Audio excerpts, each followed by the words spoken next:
Tras el fin de la Primera Guerra Carlista, España no encontró la paz política que tanto necesitaba. En lugar de consolidar un sistema parlamentario estable, el país entró en una etapa conocida como el régimen de los generales. Espartero, Narváez y O'Donnell se van a alternar en el poder entre pronunciamientos, gabinetes fugaces y una constitución que apenas se respeta.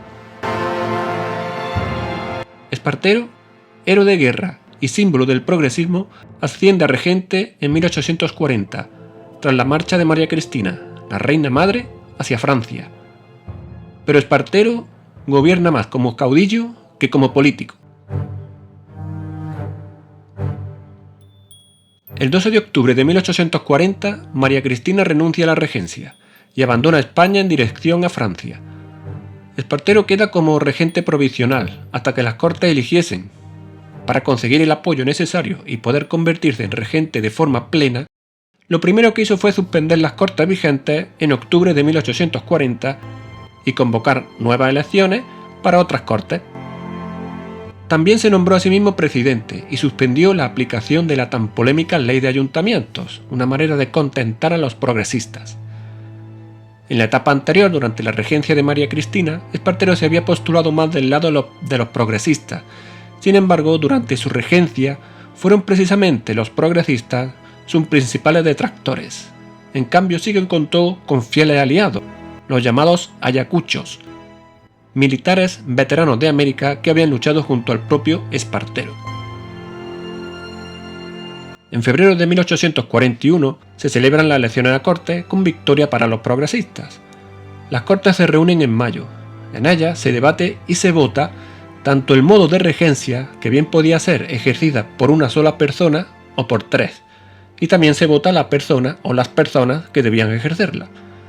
Algunos progresistas eran partidarios de un sistema de regencia compartido por tres personas, los llamados trinitarios, y otros, entre ellos Espartero, eran más partidarios de un solo regente, los unitarios. Esta última es la opción que salió triunfante y el propio Espartero fue elegido como regente único en mayo de 1841. El tema de la regencia fue, entre otros, el motivo que provocó la ruptura entre los progresistas, unos esparteristas, es decir, fieles a Espartero, y otros totalmente contrarios a sus políticas. Como regente, Espartero no podía ejercer el gobierno, así que lo dejó en manos de gente de confianza y lo más fiel posible a su causa. El primer gobierno fue el de Antonio González, en mayo de 1841 y gobernó hasta junio de 1842.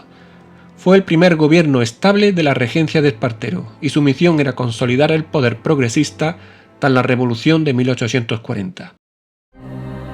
Una de las medidas más polémicas fue la venta acelerada de los bienes del clero secular, que llevaban años declarados como propiedad nacional pero nunca se habían subastado.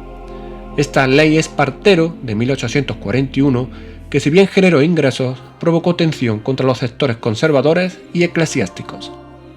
Además, en cuestiones económicas, se adoptó una política librecambista, que redujo drásticamente los aranceles, favoreciendo las importaciones británicas y francesas.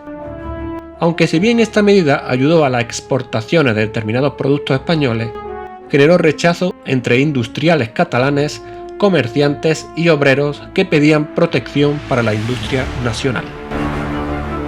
Durante el gobierno de Antonio González también se intentó regularizar los fueros de las provincias del norte, que en Navarra tuvo éxito mediante la llamada Ley Paccionada o Ley de Modificación de Fueros de la provincia de Navarra, aprobada por las Cortes el 16 de agosto de 1841. Sin embargo, en las Vascongadas no hubo una solución fácil.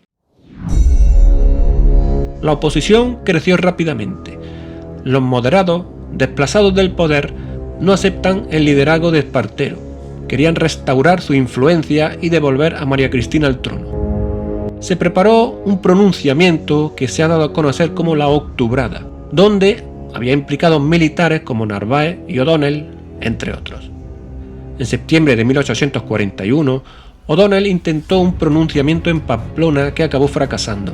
También fracasó Montes de Oca en las Vascongadas, así como el intento de secuestro de la niña Isabel en Madrid, además de otras intentonas en ciudades como Zaragoza o Bilbao.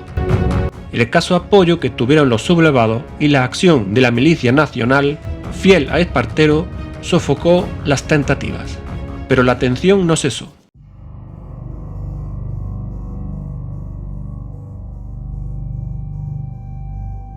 Espartero tenía cada vez menos apoyo, especialmente en las Cortes, donde fue derrotado varias veces por la oposición de los progresistas.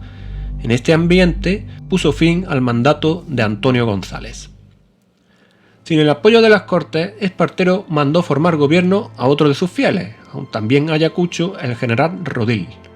El gobierno de Rodil duró casi un año y tuvo que hacer frente a una enorme crispación política y un creciente rechazo hacia Espartero, que si bien no contaba con el apoyo de las Cortes, sí contaba con el apoyo de miles de milicianos armados por él mismo. Durante el gobierno de Rodil se va a producir uno de los hechos más lamentables de la regencia de Espartero, el bombardeo de la ciudad de Barcelona.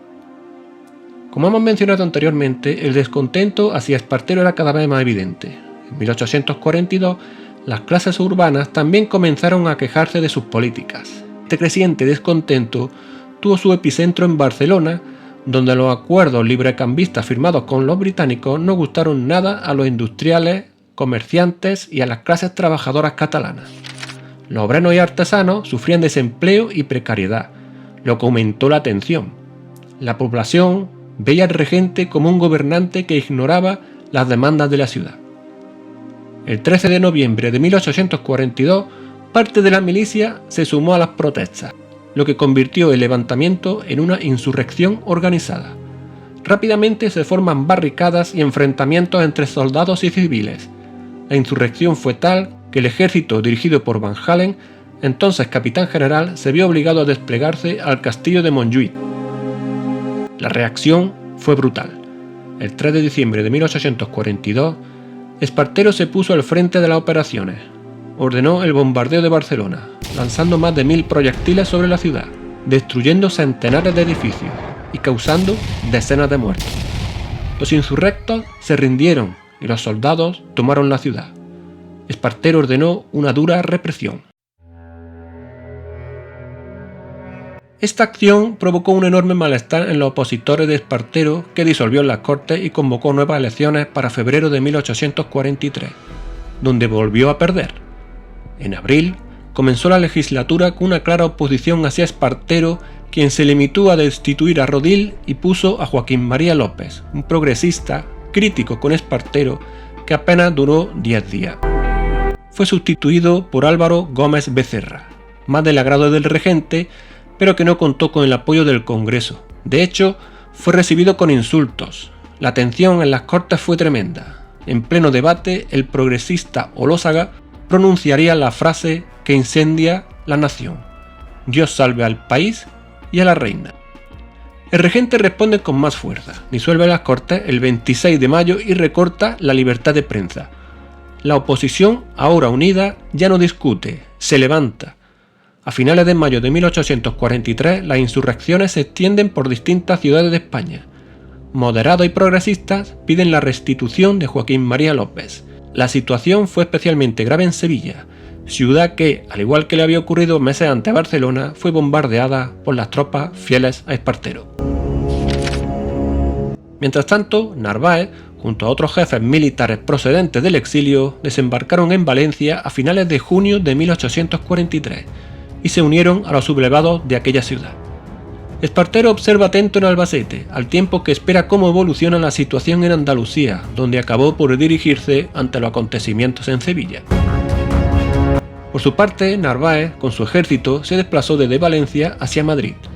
En Torrejón de Ardoz se encontró con las tropas esparteristas de Antonio Seoane, que venía desde Aragón. La batalla tuvo lugar el 22 de julio. Narváez salió victorioso. Entró en Madrid al día siguiente y restablecía a Joaquín María López como presidente del gobierno.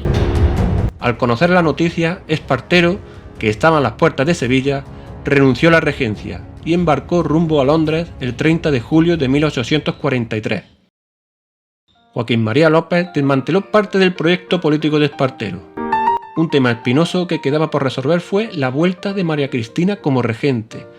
Contó con la negativa de los progresistas. Se propuso entonces reconocer la mayoría de edad de Isabel II, que cumpliría 13 años. Las nuevas Cortes, salidas de las elecciones de septiembre de 1843, aprobaron esta fórmula. Así, el 10 de noviembre de 1843, Isabel II juró la Constitución. El gobierno de José María López dimitió y se encargó de formar un nuevo gobierno a Salustiano de Olózaga, otro líder progresista. La regencia de Baldomero Espartero, desde 1840 a 1843, fue un periodo breve pero decisivo en la historia de España.